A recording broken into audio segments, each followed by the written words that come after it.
Okay, but what about Planet X? Oh, it's a reality. Yeah? Yeah. So what are they going to do about that? Well, apparently they are concerned about, you know the story, according to Sitchin and according to the Sumerians, it's a reality. Mm-hmm. Well, our astronomers apparently have concluded that it is indeed a reality. For almost a century, astronomers have been concerned and interested about what they called an intruder that seems to come and go from time to time, and they can measure it by the perturbations and the effects on other planets.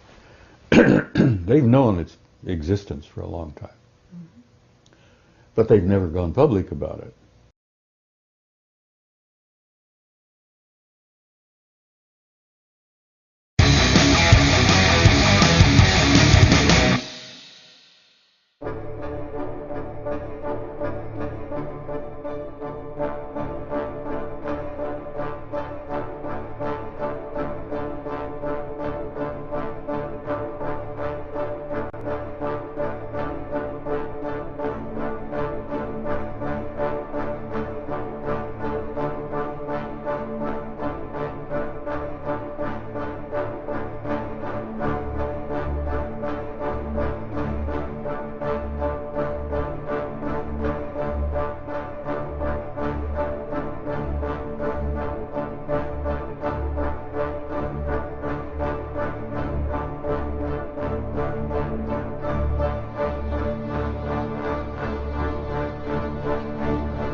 I have two questions. One's a minor one to do with celestial mechanics, and it's just something that I've never understood, and I've heard this question from many other people as well. That if NIBIRU comes from the outer reaches of the solar system, it's going to be an icy rock, which isn't going to be the kind of place that any beings could live on or would want to live on. And researcher Andy Lloyd, who you probably have heard about, has theorized that what they're seeing in the photographs that you referred to as an orange object is actually a brown dwarf, with the possibility of NIBIRU being one of its moons, if you like.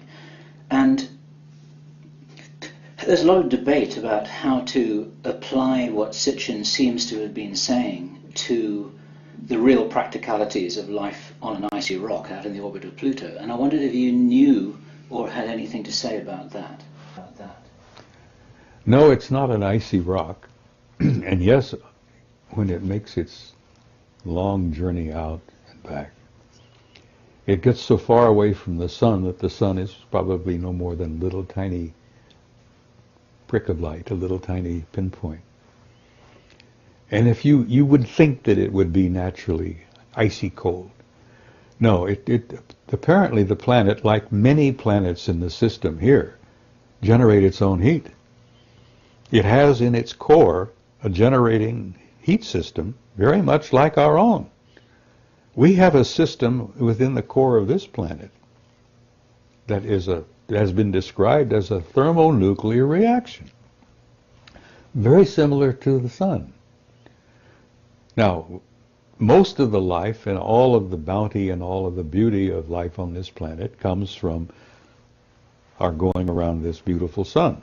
But I don't think NIBIRU is an icy rock. No, I think, first of all, that it probably generates enough of its own heat, and I think they probably did indeed